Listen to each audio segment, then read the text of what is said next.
Hi, how's it going? Thanks. Great. Now that you're here, it's even better. Thanks for coming. Thanks for having Meet.Capital me. Startup Podcast. Um, Bo Abrams is an excellent founder from Kommu, which is a startup which you'll tell us a lot about now um, in property tech. And you have also an interesting background as a founder because you came from the VC world and then left that to start your own company. It's very early stage, but I can say that you're doing great for where you are in the startup journey. And I think you have a lot to share with other founders. And thanks so much for coming. Thanks for having me. And yeah, I'm excited to chat more about the journey and hopefully help other founders, avoid some of the mistakes that that we've made and that a lot of founders make. And it's really all about founders helping founders at the end of the day. Great, great. Let's just start. Can you just tell us what Kommu does, why you built it, where it's going?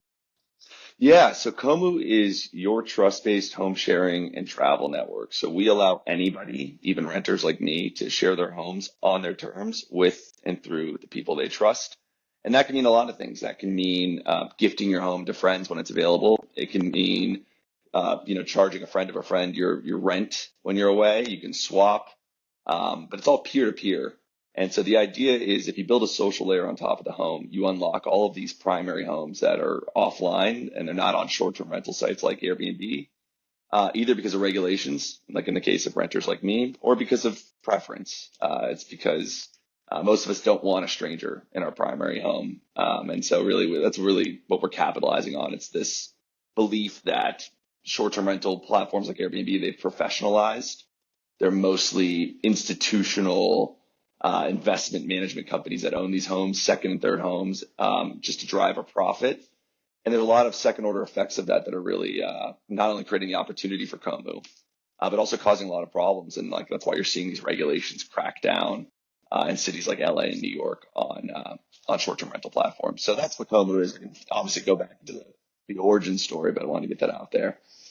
Yeah, wait. I just before we get to the origin story, I'm just curious because I want to understand something, which I'm guessing our listeners are also thinking. Sure. I think quite clear the value proposition related to using your social network to rent out your home or to visit a place in another city, and you want to go to someone that's trusted. I get that. Can you explain where the regulation steps in or where you have an advantage over the regulation limits? Yeah, I would say the entire opportunity comes down to regulatory capture that essentially an Airbnb cannot capture. If there were no regulations in place and kommu were to scale, theoretically Airbnb as a smart strategic, company would just build a better version, a faster version with the network effects they already have and beat you. And by the way, we know that Airbnb wanted to build these networks. They wanted to build host networks at one point, but there's two reasons why they didn't build them.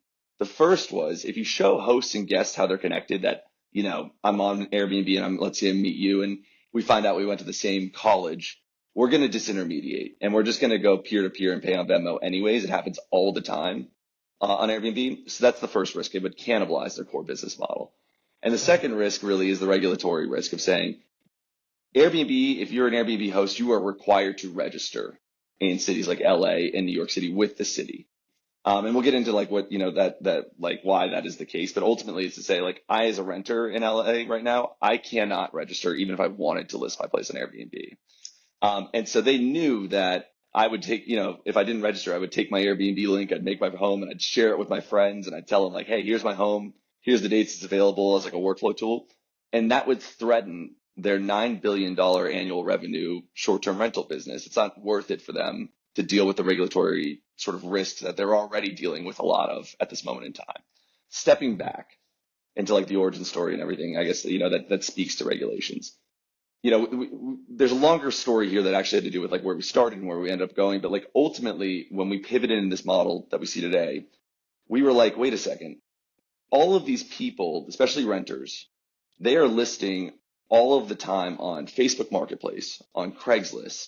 They're posting on Instagram. They're posting in Slack channels at work, and they're sharing on text or email. People are distributing their homes and doing these peer-to-peer bookings in a very inefficient way currently, and with no real good form of social proofing. And we were like, hang on, like, why is it that those networks are not being regulated, but, we theoretically would be with a previous business model that we used to be just a home swapping platform. It's a longer story, but that's to say, we're like, how come those networks are not getting regulated? And it's because those networks are Section 230 compliant. Basically, the Communications Decency Act, Section 230, which is like the bedrock of the internet, says you as a network are not responsible for user-generated content unless it violates a federal law. So you can't sell drugs, obviously, on the internet like Silk Road, and you're going to get arrested. But we're like, wait a second, if you just give people the tools to list their homes, and social proof and share homes and do that efficiently and centralize all of that inventory and their networks, and you don't take any transaction fees, that's the key, by the way, not taking transaction fees, then first off, you have no disintermediation risk because all you're doing is helping people share that information with each other, share when their home's available. And ultimately, you can bring online and centralize that behavior that you're seeing on Facebook or Craigslist. It's like the despite test, the fact that people are turning to those networks as an alternative because they're not being served by Airbnb because they can't be, and there's no other options. And so we are predicated on that of like, as long as we don't take transaction fees explicitly, ultimately we can go where Airbnb can't go, and we cannot have that disintermediation risk. We can show you all the ways that you're connected to somebody. And, Airbnb has 500 million users and only 5 million hosts, most of which are now becoming professional management companies. And 75% of global travelers by next year will be millennials or Gen Zers that are experiential, that are not being served by Airbnb as hosts or guests right now.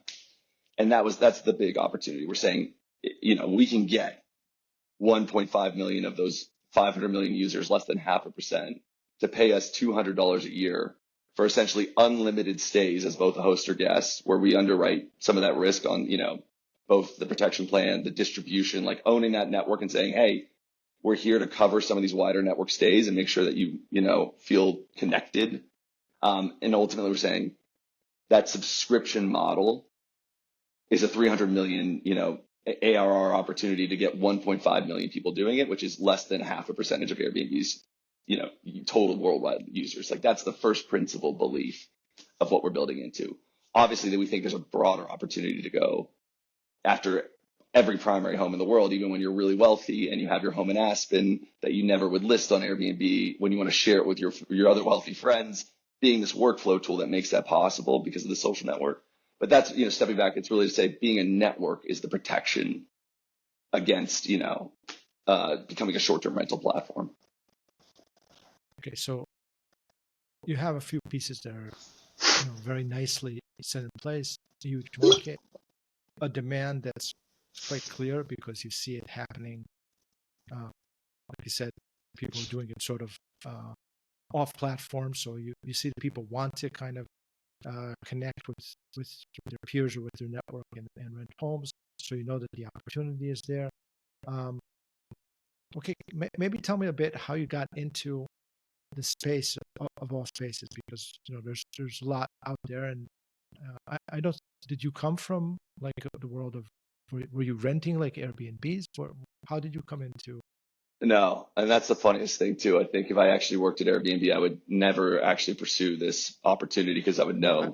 I didn't think you worked at Airbnb. I asked No, if you no, had like an Airbnb property that no. you were. I'm more saying even as a VC and like as a founder, it's like most of the people that I see and meet, even in VC, it's like they typically work somewhere and they have this really direct experience. For me, it was just the pain point and the problem. So ultimately, what happened was I had worked in finance and startup operations, and I started a nonprofit. It's a longer story, but I was going to business school initially to go into venture philanthropy and venture healthcare, and realized I'd actually think I was going to be a better suited traditional VC. So that was my goal. And I wanted to go to the top business schools. And so I took the GMAT, the test you take to get into business school, 7 times. I paid for a GMAT tutor because I wanted to, make sure I nailed that test. I paid for the business school consultant. And I was going to go back east to school. COVID hit. I didn't want to leave my family. Stayed and applied to UCLA. Same with my co-founder, Gus, who got a perfect score on the GMAT the first time. He was also supposed to go to a different school, and then COVID hit. We're both from LA, so we both applied to UCLA and ended up going there. That's all to say, after working so hard, I went to Montana to clear my head in the pandemic, and 4 nights at a crappy Airbnb in Montana was half my rent for the month in Los Angeles. I have this great one-bedroom apartment in LA. It's very personal to me. It takes up most of my net worth. And it was really that two-pronged problem just from the start of saying, wow, not only can I not afford Airbnbs, which are 30% more expensive than hotels for singles or couples that are traveling, but I couldn't leverage my home in any way because I'm not allowed to, list it and sublet it while I'm gone. And so it was that double rent problem, so to speak. Initially, I met my co-founder Gus, and what we found was we were both remote capable workers before the pandemic. Like we were at tech jobs that allowed us to travel and work remotely, and we didn't travel a lot at all. And we're like, why is that? And we're like, we had pretty well-paying jobs, and it was because it was that expensive to try to be able to travel at all for any extended period of time. And so initially we came across this website called homeexchange.com. I don't know if you know homeexchange.com, but it's been around for No. 30 years. In the movie The Holiday, when they do the home swap, they do it on Okay. homeexchange.com. Homeexchange.com does $30 million of ARR. And with no disrespect to homeexchange.com, we don't think the product is that amazing. And we think they were targeting the wrong market. They were going after 45 to 64-year-old homeowners when it was this like emerging massive class of travelers, millennials and Gen Zers, that needed a swapping platform. And that would initially be like the first principle belief. If you build that for young people in the right way with the right brand, you have 100 million ARR opportunity. That's all to say. What we found out was that two things. One is swapping's hard. You have to like make dates line up. You have to make home values line up. And like you can do asynchronous swaps, like you can do point system. That's what Home Exchange does. And we totally get that. But the second thing that was happening was people were doing swaps. We initially started the company called Swapped in business school. Like Okay. that's where we started. And people were doing swaps, and then the trust was bridged, and then they would disintermediate, and they would just do it they would do it themselves, peer to peer in the future.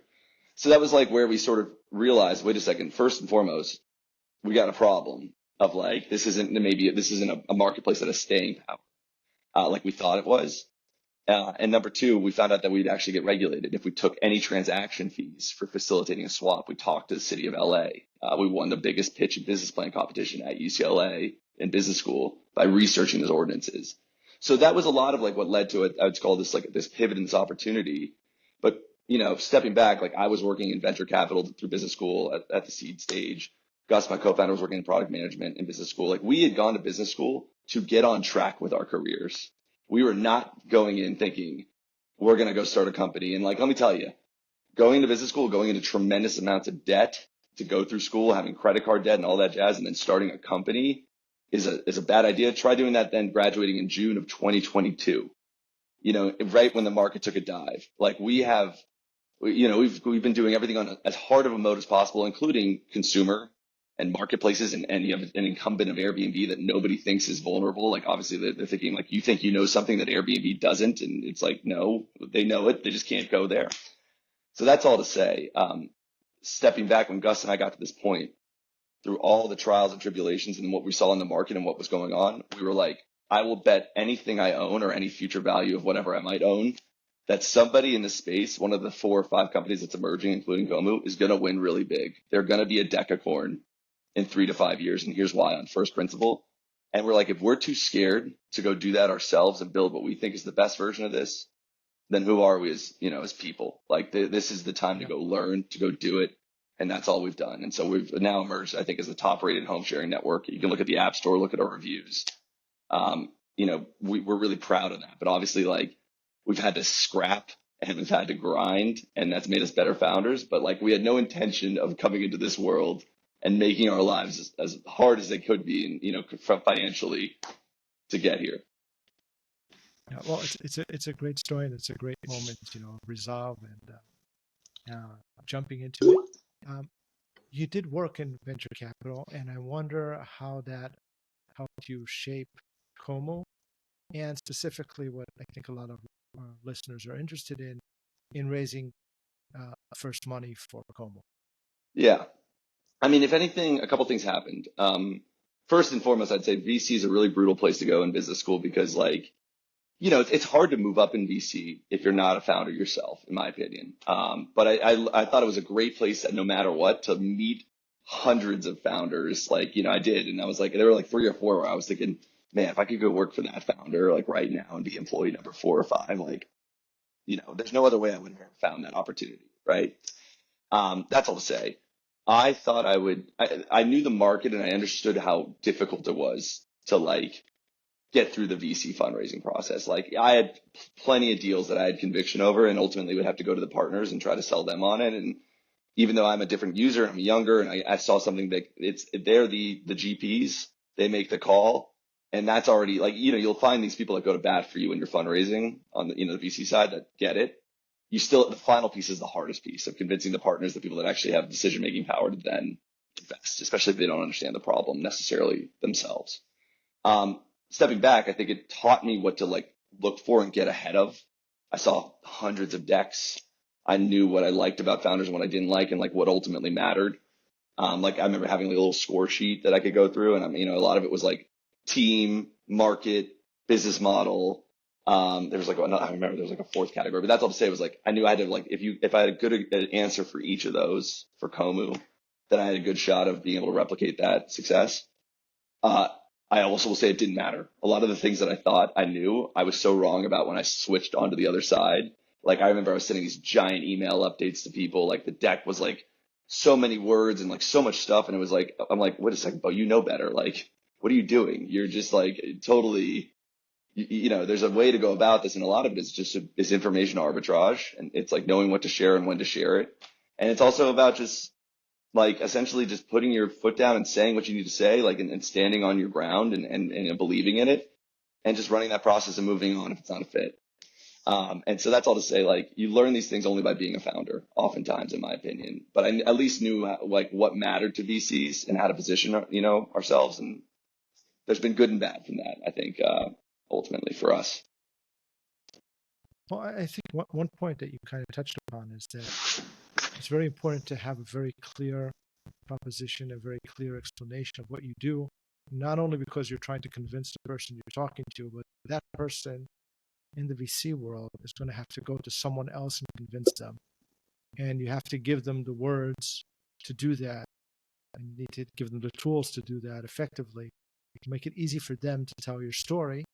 And that I think is something I learned from others. It's not from my experience, but I think it's a very important trait to have. Yeah, you have to, and we talked about this a little bit offline, but like you have to also have a really deep understanding of the market, and like where things stand. And like sometimes, like we've said this before, it's like VCs will pass on you. You don't really know why they're passing on you, and they might say it's one thing, but it's really something else. On top of that, like you have to think about like if you're really going to that next level, you might be like looking at their portfolio and looking at like where they are in their fund cycle and understanding like, who to really go after and why, and like not wasting your time, trying to win over people that have either already passed or that are just we're never going to invest in the first place. And so that a lot of that was just like, I think baked into me by being on the other side of the table. Yeah. And I'm guessing also because you've seen so many rejections from the VC side, then you probably were kind of ready for the unpleasant part of getting rejected a lot of times. I was. I mean, it's an interesting thing because like you still really never are like being rejected just is awful. But for me, as a former athlete that has had terrible like injuries and surgeries that didn't get into any of the colleges and programs I wanted to get into, and like even with business school with the GMAT, and like I've kind of built a lot of resilience, and like it's even like dating. It's like I think I feel comfortable and confident in my dating life only because I got rejected thousands of times. It's like, but the truth is like I was willing to put myself out there and fail in all of those things. And so in this game, I'm like almost equipped for it already. Like this is the ultimate game of rejection. I don't know many founders that are first time founders, especially in this market, that are not getting, if you're not getting rejected hundreds of times, you're probably not trying hard enough. So it did equip me for that. But yeah, I will say I'm still as an athlete and as, somebody that as a former VC, I would say I have a first principle belief on the space. Like I could write the investment memo both as a founder and a VC as to why kommu is going to succeed. And it's really like an option. I could price it and do it and say like, here's the upside of if it works. Here's what happens if it doesn't. And like, you kind of run the gambit there. And that's to say like, if a VC rejects me for the wrong reasons, it still bothers me. And there's that spite that I have that like Gus will, my co-founder will say this, will be like, Bo, you're so motivated by spite and fuel.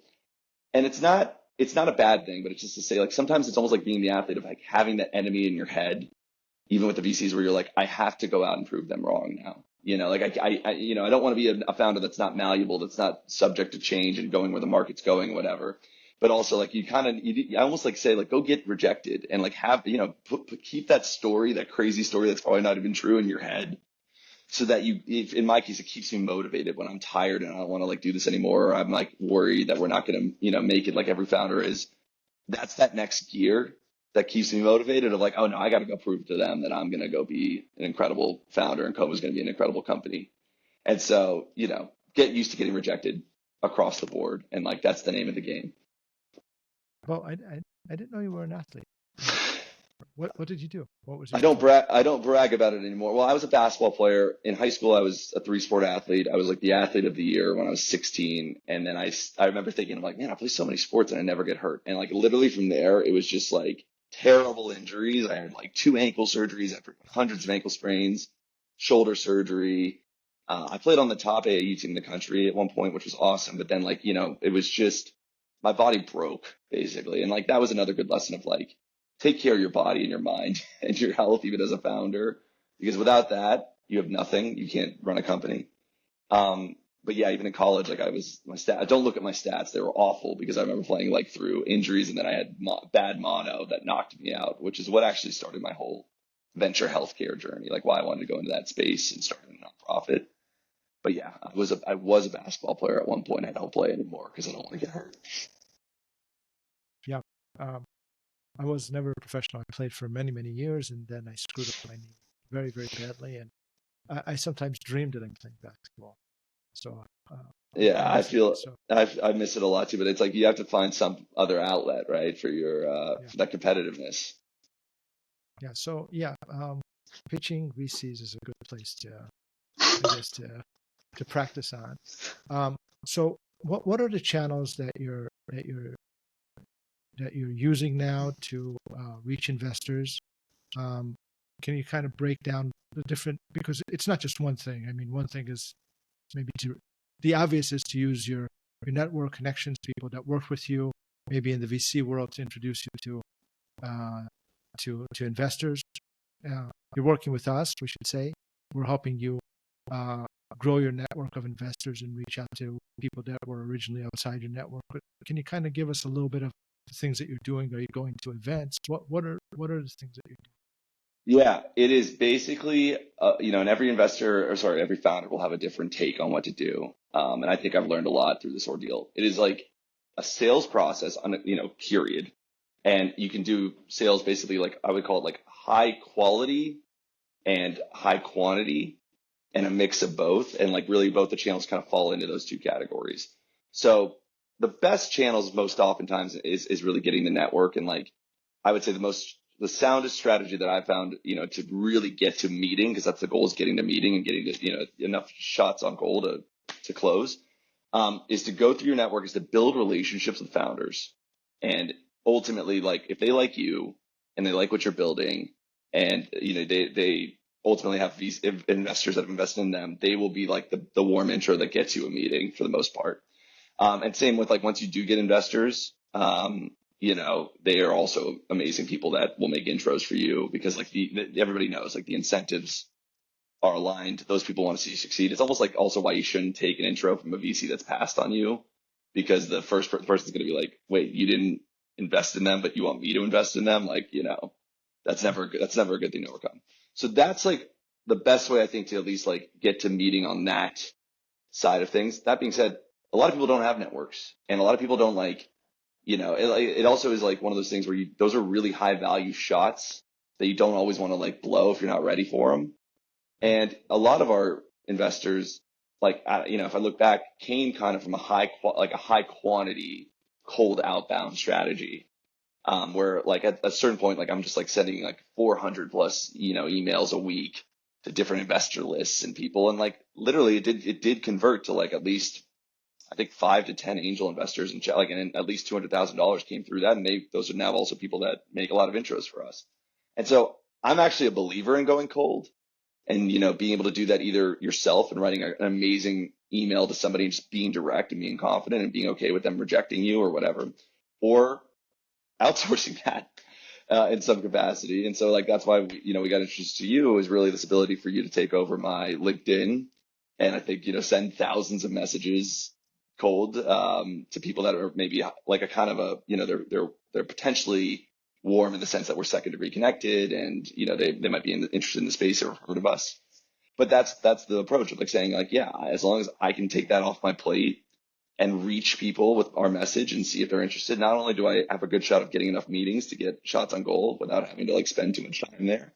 When they reject you, oh, go ahead. Sorry, say something. No, please go on. Oh, I was gonna say then.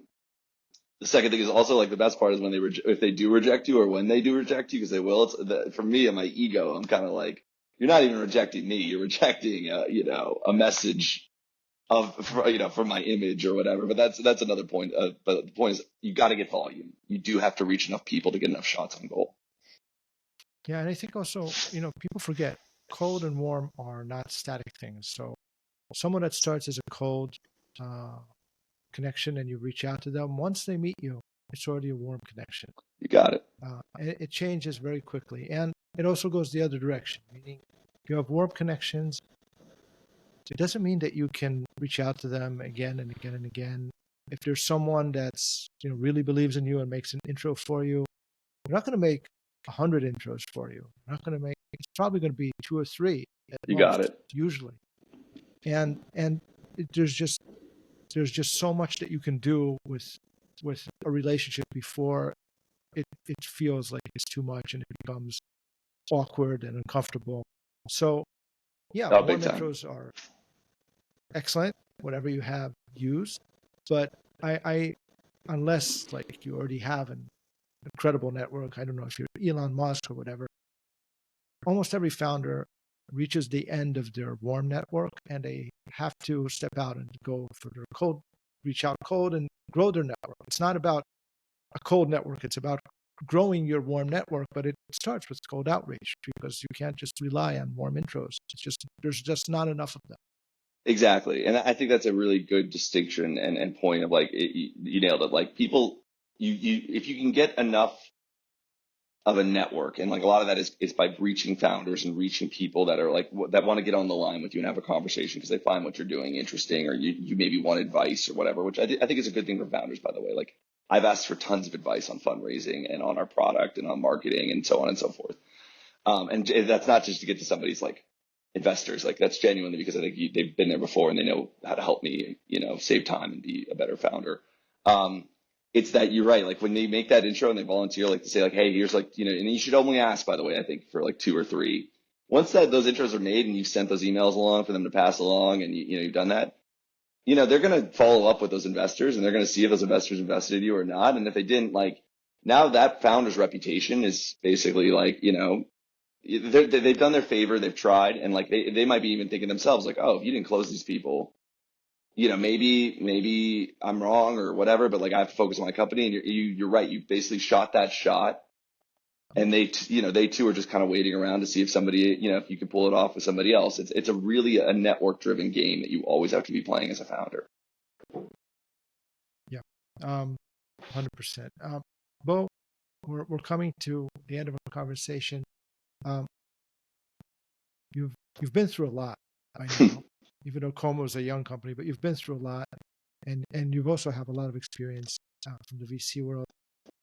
Can you give us, let's say, 5 tips for startup founders for raising capital, reaching out to investors, maintaining their relationship?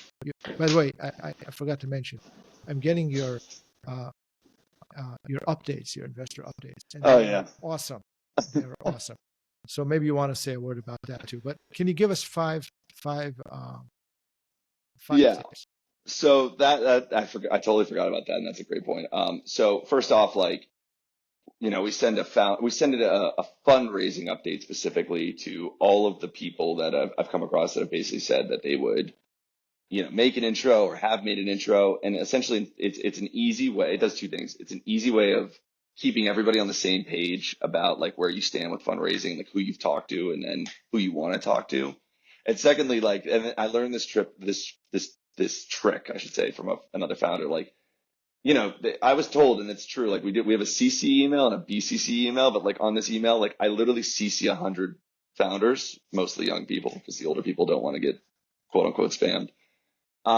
Because it builds like this credibility and social proofing where all of a sudden those founders that said that they were going to make intros that maybe have been dragging their feet, they see like all these other founders and you tag them out in email. You're like, thanks, Caben, for this intro, and thanks, Lee for Yeah, this intro. that's And great. and We saw that. literally, Yeah. and we show them and we're like, by the way, that intro you made led to that, the VC fund that just came in this round, like that was from a warm intro. And so that's all to say that was a really efficient way for me as a founder to build social proofing and show people like, hey, like I'm talking to these amazing VCs, like we're getting the meetings, let's keep it up, and like we're closing capital. So that's one update that I think has been great. Just like in terms of if you don't have shame, which at this point, that's maybe tip number 2, to have no shame. That's a great way to go about it. I think that, like what kind of we talked about, right? Having a strategy of like volume versus, also just having like a very high touch strategy of like who are your dream investors, like who do you really want to go after and why, is really sound. And maybe before that, a good tip would say, get organized, like have everything in one place where you're like, who are the, like get your investor list together, like flag those funds that you want to talk to, and also like be comfortable pitching either other founders or like those maybe like, let's call them in your mind, tier 2 or tier 3 funds first.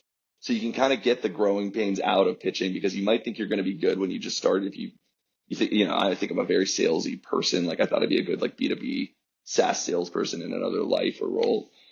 You don't learn how to do any of this until you do it. Like you have to go do it and like learn from the mistakes you're going to make and then save those big pitches for when you feel confident of like, okay, I know what to do and what to say and where to go.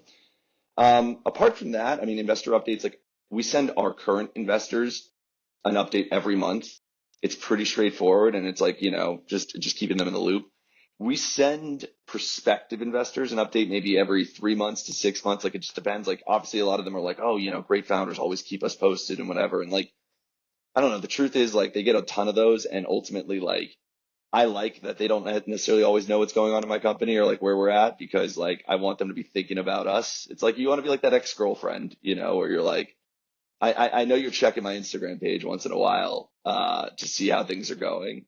So it's like a light touch of like how do you give them just enough info to make them want to come back and maybe have a meeting, and if not, they probably were never gonna have a meeting with you again anyways, and you're just putting out information that you maybe don't need to that could get to your competitors or whatever.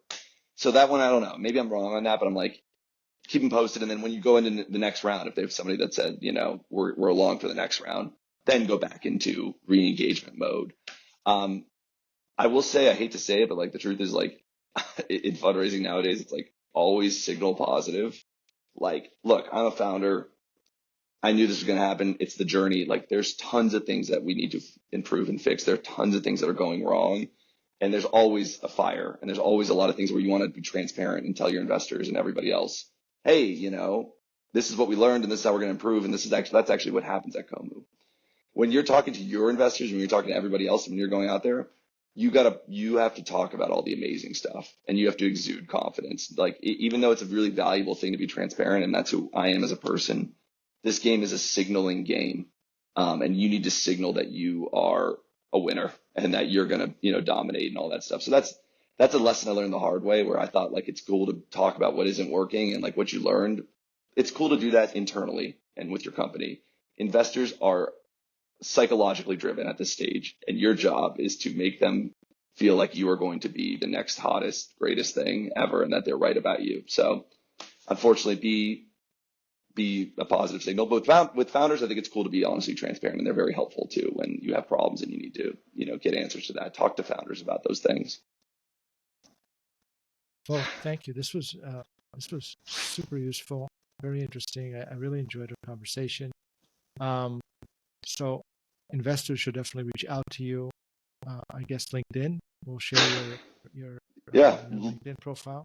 Whatever works. LinkedIn, they can email me to at bo@gokommu.com. But either way, like, yeah, we're trying to close this round now that we got a fund, through the door, and we're hoping to just focus on growing and scaling Kommu because we're seeing a lot of exciting stuff in the product. So I'd love to get out. I love fundraising sometimes because I think it's fun to pitch and try your best to see what works and what doesn't. But I'd love to also stop fundraising and just operate. So looking forward to that. Awesome. Yeah, and I think you'll get there soon. I know you've been doing great progress on your current round. Um, so great. Thanks so much, Bo.